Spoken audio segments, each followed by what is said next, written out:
La raccolta firme è andata molto bene, i cittadini hanno risposto perché si sono resi conto che la tutela del territorio e dell'ambiente coinvolge tutti, non solo l'agricoltura ma anche loro. Alle 5.000 firme su Change.org, alle 700 raccolte di persona da comitati del territorio contro il mega centro commerciale davanti al Castello del Cataio, ora si aggiungono anche le firme della petizione che ha visto in prima linea la Coldiretti e altre associazioni. Un tema sempre più sentito nel Padovano, sono bastate poche occasioni tra agosto e settembre per raccogliere numerosissime adesioni. Hanno risposto con grande entusiasmo e hanno firmato circa 1 migliaio di persone da un punto di vista sulla raccolta firme cartacee, ma poi abbiamo anche dato un input a chi voleva fare la sua firma, dare la propria firma anche sul sito di People for Soil.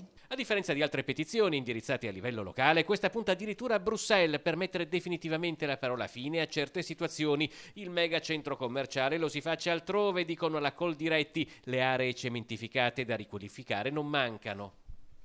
Chiediamo che vengano valorizzate aree già cementificate, riqualificate, senza arrecare ulteriore danno al territorio coltivato, al terreno fertile, che questo ha anche un costo da un punto di vista ambientale sulla cittadinanza, perché cementificazione significa regimazione delle acque in maniera diversa, significa meno territorio che purifica l'aria, significa meno prodotti locali.